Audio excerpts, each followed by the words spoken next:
Assalamualaikum warahmatullahi wabarakatuh. Salam semangat, semoga kita semua dalam keadaan sehat dimanapun berada. Selamat berjumpa kembali dalam Ujar Unpam Mengajar. Saya Ana Septia Rahman dari Program Studi Manajemen S1 Fakultas Ekonomi dan Bisnis Universitas Pamulang akan menemani sahabat Unpam dalam membahas materi pada mata kuliah Komunikasi Bisnis dengan topik Komunikasi melalui Surat. Pada episode kali ini, materi utama yang akan kita pelajari yaitu pertama, penulisan direct request, kedua, penulisan permintaan, pesan baik dan rutin, yang ketiga, pesan-pesan good news dan goodwill, yang keempat, menulis jawaban positif. Materi ini akan disajikan sampai 30 menit ke depan. Jadi, jangan sampai terlewatkan, tonton terus di Sasmita Jaya TV, berbagi untuk negeri.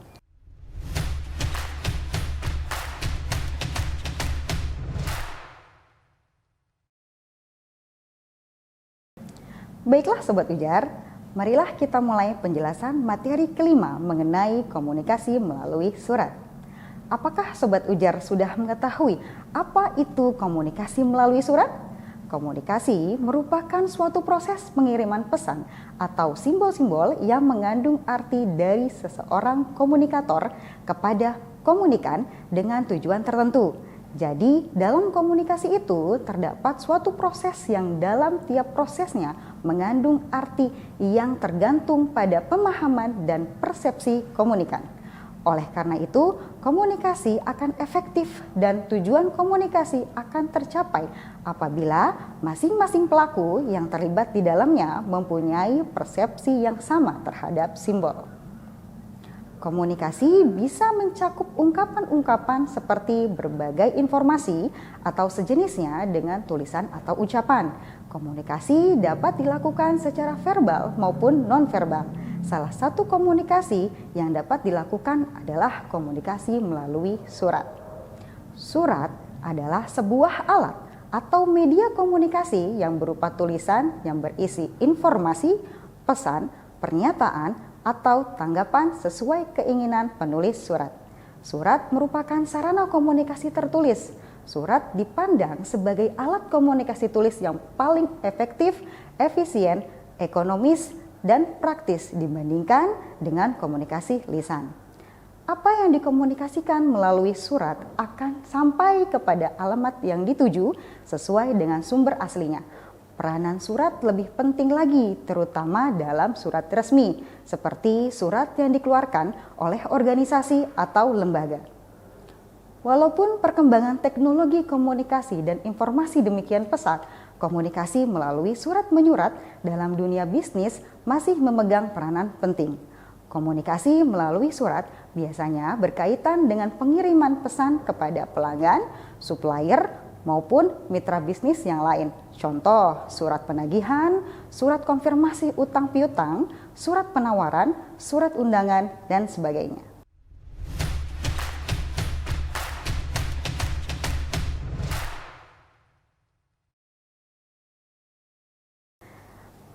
Baiklah teman-teman, kembali lagi bersama saya Ana Septia Rahman dalam program Ujar Unpam Mengajar.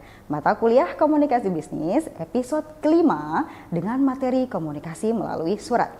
Tadi sudah kita singgung di awal bahwa komunikasi melalui surat merupakan salah satu bentuk komunikasi yang dapat dilakukan dalam dunia bisnis. Surat dipandang sebagai alat komunikasi tulis yang paling efektif, efisien, ekonomis, dan praktis dibandingkan dengan komunikasi lisan. Ada beberapa hal yang perlu kita perhatikan ketika menggunakan komunikasi melalui surat. Di antaranya adalah penulisan direct request. Yang pertama, pengorganisasian direct request. Direct request atau permintaan langsung sering diartikan kurang tepat sebagai bentuk permintaan barang dan jasa secara langsung yang dilakukan dengan tatap muka atau face to face. Dalam konteks yang lebih luas, direct request dapat diartikan sebagai suatu kegiatan yang dilakukan oleh seorang atau suatu organisasi bisnis ataupun non-bisnis kepada pihak lain, suatu individu atau suatu organisasi untuk meminta berbagai informasi penting dengan segera dan dengan menggunakan berbagai media komunikasi yang ada, termasuk media elektronik seperti suatu organisasi tertentu mengajukan permintaan informasi tentang produk baru kepada suatu organisasi lain dengan menggunakan telepon, faksimiles, atau email. Ketika audiens mulai tertarik dengan apa yang kita sampaikan atau mulai ada interaksi dengan komunikator, maka pesan-pesan bisnis sebaiknya disampaikan melalui pendekatan langsung. Pengorganisasian direct request mencakup pembukaan, penjelasan rinci, dan penutup.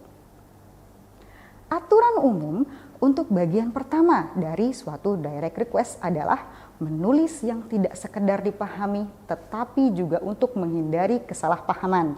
Sebagai suatu contoh, jika kita meminta data sensus 2004 dari suatu lembaga pemerintah, ada kemungkinan orang yang menangani permintaan kita tersebut tidak tahu apakah yang kita inginkan adalah suatu rangkuman data yang 1 atau 2 halaman atau suatu laporan sensus yang rinci yang berjumlah ratusan halaman. Oleh karena itu, pada kalimat permulaan kita harus menyatakan permintaan secara lebih khusus yang memungkinkan pembaca dengan mudah. Agar penjelasan terhadap hasil perkembangan kata-kata pembuka lebih lancar, kita perlu membuat kalimat pertama di bagian pertengahan surat yang kita buat dengan berorientasi pada pemberian manfaat bagi pembaca. Pendekatan lain yang mungkin dapat diterapkan untuk bagian pertengahan adalah membuat serangkaian pertanyaan, terutama jika permintaan kita menyangkut perlengkapan yang sangat kompleks. Jika permintaan kita lebih dari satu jenis, kita sebaiknya membuat daftar dalam memberi nomor secara berurutan atau berdasarkan tingkat pentingnya. Oleh karena itu, agar permintaan kita dapat ditangani dengan segera, perlu diingat 2 hal. Yang pertama, buatlah pertanyaan yang langsung mengenai inti permintaannya. Yang kedua, hindari meminta informasi yang sebenarnya kita bisa memperolehnya sendiri. Bagian penutup surat sebaiknya diisi dengan suatu permintaan beberapa tanggapan khusus lengkap dengan batas waktunya dan ekspresi terhadap apresiasi ataupun pemberian goodwill. Untuk mempermudah pembaca, cantumkan beberapa informasi penting seperti nomor surat telepon, jam kerja, dan petugas yang dapat dihubungi. Selanjutnya, yang kedua adalah permintaan informasi rutin. Surat-surat permintaan rutin layak memperoleh perhatian dengan bijaksana. Surat permintaan rutin mempunyai potensi untuk membentuk suatu kesan positif atau citra yang baik bagi suatu organisasi perusahaan. Oleh karena itu, ketika menulis suatu surat permintaan rutin, kita harus menjaga maksud atau tujuan menulis suatu pesan dalam ingatan kita. Dalam membuat surat permintaan, perlu diperhatikan 3 pertanyaan berikut ini. Yang pertama, apa yang ingin diketahui? Yang kedua, mengapa hal tersebut perlu diperhatikan? Yang ketiga, mengapa hal ini dapat membantu? Kita lanjut ke permintaan di dalam organisasi. Meskipun suatu permintaan dapat saja dilakukan secara lisan, beberapa pesan permintaan dapat dibuat lebih permanen dalam bentuk tertulis, seperti memo. Memo dalam bentuk tertulis akan dapat menghemat waktu dan membantu audiens mengetahui secara tepat apa yang diinginkan. Surat permintaan dalam bentuk memo mengikuti suatu standar perencanaan langsung. Selanjutnya, yang keempat, permintaan keluar organisasi. Sebagai seorang pelaku bisnis profesional, tentunya kita perlu berkomunikasi dengan para pelanggan, pemasok, dan perusahaan lain untuk berbagai keperluan bisnis. Selain itu, banyak surat yang harus dikirim keluar organisasi untuk memperoleh berbagai informasi penting, seperti informasi produk baru, katalog buku-buku terbaru, keinginan untuk menjalin kerjasama bisnis, keinginan untuk berlangganan koran, tabloid, atau majalah. Selain itu, bisa juga memberi respon kepada iklan yang dipasang pada surat kabar. Dalam hal ini, perlu diperhatikan 3 hal, yaitu di mana kita pembaca iklan tersebut, nama surat kabar, halaman, tanggal, hari, bulan, dan tahun. Jelaskan apa yang diinginkan atau dimaksud, cantumkan alamat kita yang jelas dan lengkap untuk balasan surat tersebut. Yang kelima, menulis direct request untuk pengaduan. Istilah surat pengaduan dan surat penyesuaian yang berkaitan dengan ketidakpuasan konsumen terhadap suatu produk atau jasa bagi kebanyakan orang adalah kata-kata yang kurang menyenangkan. Kedua istilah tersebut artinya penting bagi manajer perusahaan, khususnya dalam kaitannya dengan indikasi bagaimana pelayanan terhadap konsumen, dengan kata lain berkaitan erat dengan masalah kepuasan pelanggan. Dan terakhir yang keenam adalah surat undangan, pesanan, dan reservasi. Pada umumnya, pendekatan yang digunakan dalam menyusun surat undangan, pesanan, dan reservasi adalah pendekatan langsung. Pendekatan pesanan paling tidak mencakup 3 komponen penting, yaitu pernyataan rinci apa yang kita pesan, metode pengirimannya, dan cara pembayarannya. Kemukakan secara jelas kuantitas atau jumlah produk yang kita pesan, ukuran, warna, gaya, harga pembayaran, lokasi pemesanan, tanggal pengiriman, dan petunjuk khusus lainnya.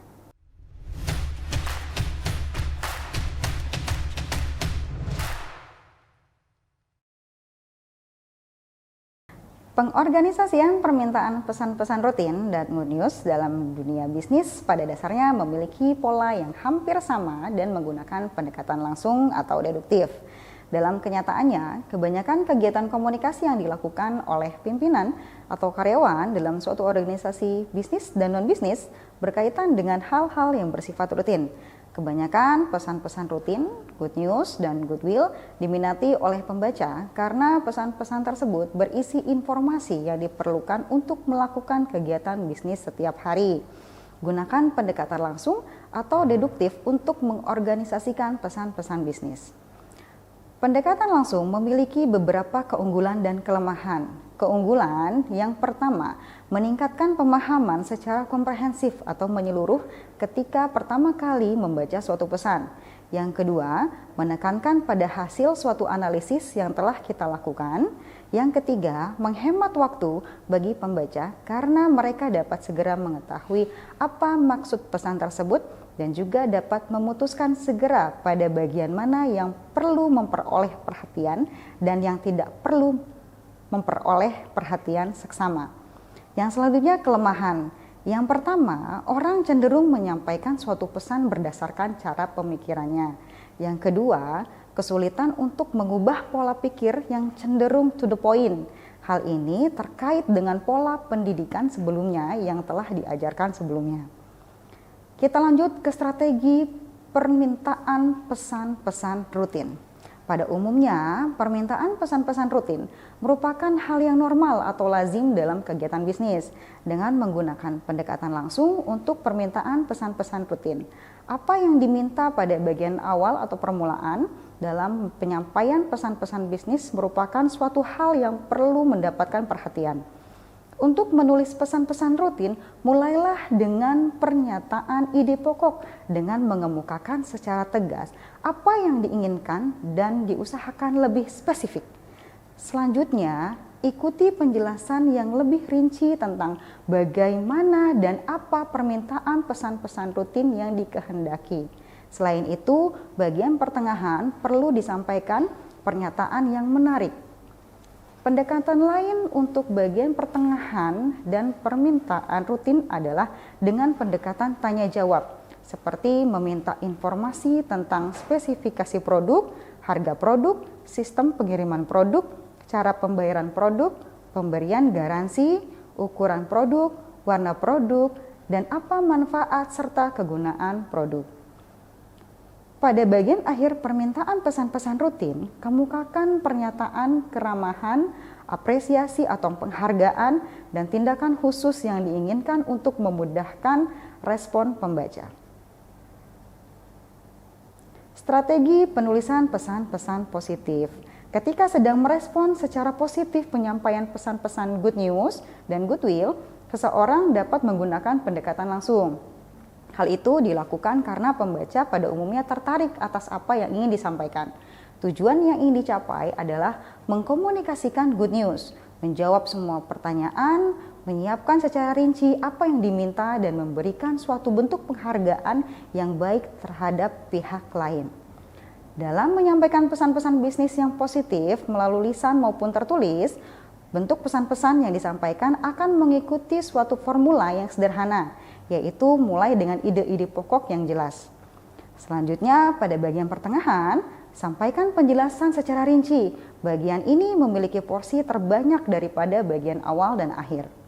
Bagian akhir pesan-pesan positif umumnya diakhiri dengan pemberian kesan yang baik atau pernyataan keramahan dan pernyataan harapan tindakan khusus yang diinginkan oleh pembaca.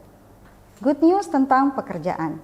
Bagaimana mendapatkan pelamar kerja yang cocok dan memilih orang-orang yang tepat untuk pengisian lowongan kerja merupakan pekerjaan yang tidak mudah. Oleh karena itu, suatu organisasi yang membutuhkan karyawan baru harus betul-betul melakukan proses seleksi dan rekrutmen secara tepat sesuai dengan yang dihendaki. Pada umumnya, surat yang menginformasikan kabar baik atau berita yang menyenangkan, good news, menggunakan pendekatan langsung. Namun tidak menutup kemungkinan sesuatu yang menyenangkan atau menggembirakan pihak lain diungkapkan dengan pendekatan tidak langsung, terutama jika pesannya dilakukan secara lisan. Contohnya, di dunia bisnis pertelevisian, khususnya yang berkaitan dengan bagaimana proses pengumuman hasil audisi yang dilakukan oleh beberapa stasiun TV swasta di Indonesia, sebelum pengumuman hasil audisi diberikan, para peserta diuji mentalnya dengan berbagai cara unik dan membuat detak jantung mereka semakin keras. Selanjutnya, baru diumumkan bahwa yang bersangkutan dinyatakan lulus audisi dan layak maju ke babak selanjutnya. Good news tentang produk. Untuk menjaga para pelanggannya, perusahaan dapat mengembangkan strategi bisnisnya dengan penetapan harga produk yang kompetitif, produk yang berkualitas, pemilihan metode promosi yang tepat, dan pemilihan saluran distribusi yang tepat. Macam-macam good news yang berkaitan dengan produk antara lain pemberian diskon harga produk hingga 50%, sistem beli 3 produk dapat tambahan 1 produk gratis, pemberian kupon diskon harga produk, membeli produk dalam jumlah tertentu memperoleh hadiah langsung maupun diundi, seperti kalender tahun baru, gelas, mangkuk, piring, kipas angin, kaos, jaket, helm, gantungan kunci, dan lainnya. Produk rusak uang kembali atau ditukar dengan produk yang baik. Jaminan harga produk paling murah. Apabila di tempat lain ada yang lebih murah, maka akan mendapatkan bonus. Jaminan layanan atau garansi produk hingga 3 tahun. Pesan-pesan goodwill. Goodwill adalah suatu perasaan positif yang dapat mendorong orang untuk menjaga hubungan bisnis. Pelaku bisnis dapat mendorong hubungan baik dengan berbagai pihak, seperti pelanggan, pemasok, atau pelaku bisnis lainnya dengan penyampaian pesan-pesan secara bersahabat yang secara tidak langsung berkaitan dengan tujuan bisnis.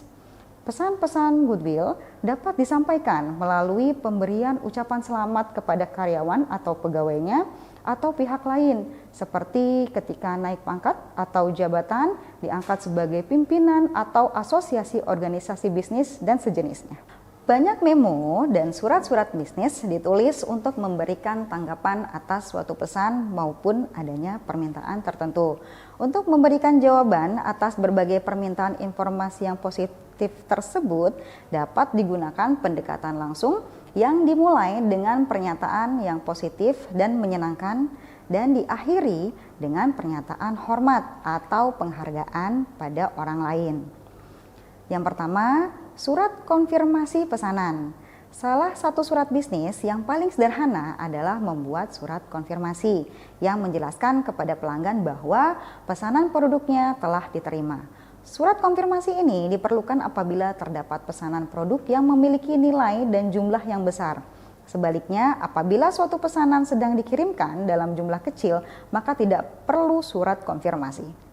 Dengan menggunakan pendekatan langsung, paragraf pertama dari surat berisi pernyataan tentang kabar baik. Dalam surat konfirmasi, yang harus disampaikan adalah bahwa produk yang dipesan sedang dalam proses pengecekan secara cepat dan tepat sesuai kehendak pelanggan. Pada bagian pertengahan harus dinyatakan secara jelas dan tegas sikap profesionalisme dari suatu perusahaan yang mencakup rangkuman semua transaksi secara akurat dan jelas. seperti beberapa jumlah produk yang dipesan, berapa harga produk, kapan pengiriman, bagaimana cara pengiriman, bagaimana sistem pembayaran, berapa biaya pengiriman, berapa pajak yang ditanggung, dan penjelasan kemungkinan munculnya masalah dalam produk tersebut. Bagian akhir surat konfirmasi pesanan berisi meyakinkan pemesanan apa yang akan dilakukan berikutnya dan manfaat apa yang akan diperolehnya. Selain itu, jangan lupa ucapkan terima kasih atas kerjasama yang baik.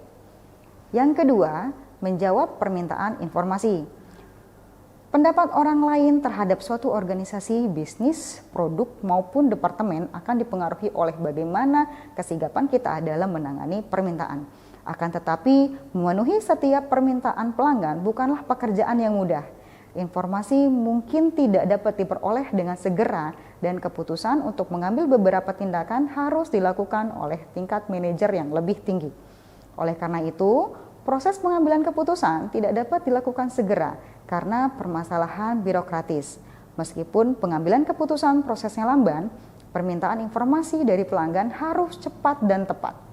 Menjawab permintaan dengan penjualan potensial, pelanggan prospektif sering meminta laporan tahunan, katalog atau brosur untuk membantu mereka mengambil keputusan tentang suatu produk melalui periklanan. Suatu tanggapan yang responsif, sopan, dan bersedia membantu dapat menggugah mereka untuk membeli. Ketika menjawab permintaan informasi yang mencakup penjualan potensial, terdapat 3 tujuan yang perlu memperoleh perhatian, yaitu memberi tanggapan terhadap semua permintaan atau menjawab semua pertanyaan, lalu mendorong penjualan yang akan datang, dan memberikan kesan baik terhadap pelanggan dengan memberi tanggapan terbaik serta tambahan informasi produk terbaru. Menjawab permintaan tanpa penjualan bentuk jawaban lain atas permintaan informasi yang berasal dari luar organisasi dapat dilakukan dengan menjawab semua pertanyaan dengan jujur dan lengkap serta memberi kesan yang baik dan menyenangkan terhadap pelanggan. Jawaban ini tidak dilengkapi dengan informasi terbaru, jadi surat tanggapan yang dibuat semata-mata untuk menanggapi permintaan informasi yang diminta oleh pelanggan.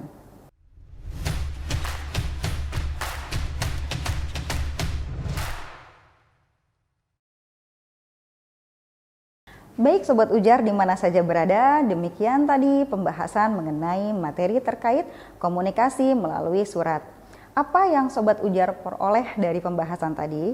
Baik, teman-teman bisa mencoba mempraktikkan bagaimana cara melakukan komunikasi melalui surat. Nah, Sobat Ujar, tentunya berlatih berulang-ulang sendiri di rumah sampai merasa sudah mampu sehingga bisa menerapkan komunikasi melalui surat pada bisnis yang kita jalankan.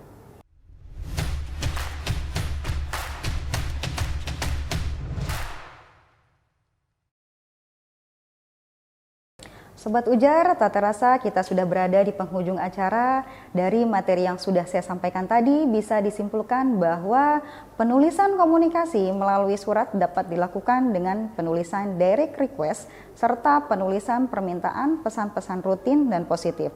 Surat sendiri merupakan sarana komunikasi tertulis. Surat dipandang sebagai alat komunikasi tulis yang paling efektif, efisien, ekonomis, dan praktis dibandingkan dengan komunikasi lisan. Penulisan atau pengorganisasian direct request sebaiknya dapat dilakukan secara langsung agar ketika audiens mulai tertarik dengan apa yang disampaikan atau dengan bekerja sama dengan komunikasi, maka secara langsung merupakan cara yang paling efektif. Kemudian, mengorganisasikan dan menulis pesan-pesan rutin merupakan bagian dari komunikasi yang efektif juga, karena pesan-pesan ini berisi informasi yang diperlukan untuk melakukan kegiatan bisnis setiap hari dan tidak perlu memerlukan suatu hal yang khusus dan spesifik.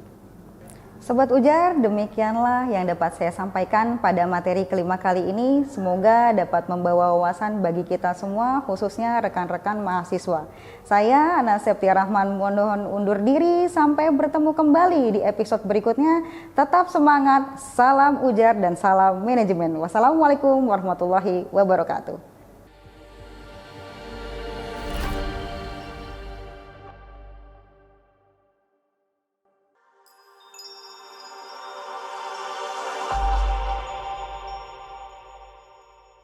Taya biaya gedong? Iya. Taya biaya pendaftaran? Iya. 200.000 unggul?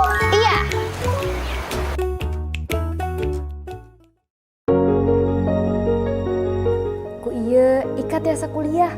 Ika tiasa ngarobi masa depan keluarga. Ika bakal jantan jalmi anu sukses.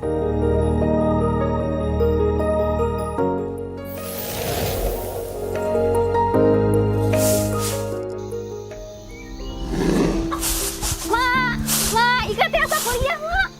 Kunaon Neng menilalarian jika dikejar jurik atuh?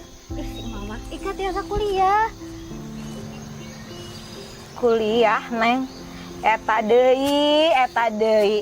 Capek atuh Neng. Ngopinganana. Sok atulah Neng. Keluarga kita teh keluarga miskin Neng. Emak teh gaduh artos nu seueur. Keur kuliahna Neng. Sok atuh Neng dipahami kondisi keluarga ieu teh Neng. Mak, Ika ge apal kita teh miskin. Tapi dangukeun heula, aya kampus anu biayana mirah pisan. Lamun biaya kampusna mira, biaya gedongna teh pasti mahal atuh Neng. Teu, Mak, teu aya biaya gedongan, gratis. Ulah bohong atuh Ika. Ya aku Ika make bohong, Mak. Selain teu aya biaya gedong, biaya pendaftaran oge gratis. Angsuran we 200.000. Teu aya biaya pendaftaranna, Iya, teu aya biaya gedongna. iya, 200.000 unggul. iya, Mak. Tiga kieu meureunnya Neng. Lamun kuliah tidak terputus, angsuran we 200. Nuhun. Maknya aya kampus tuh kieu teh Neng. Aya, ieu Unpam, Universitas Pamulang. Pokona mah marestuan we nya abdi. Abdi hoyong kuliah, jadi jalma anu sukses, sareng ngajak emak jalan-jalan ke tempat anu mah hoyong. Naik haji tiasa Neng. Biasa atuh, Mak. Pokona mah Ika kuliahnya.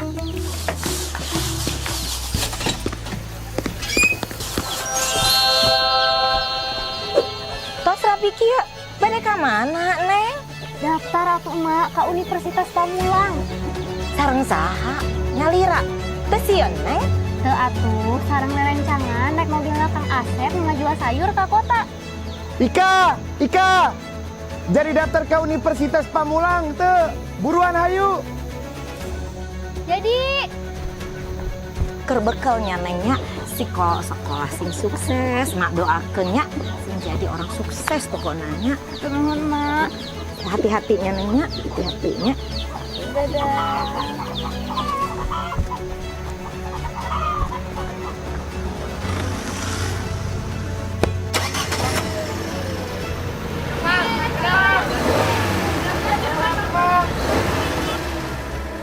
Ieu teh awal mula Ika bisa ngarobi masa depan Ika jeung keluarga. Ika tiasa kuliah.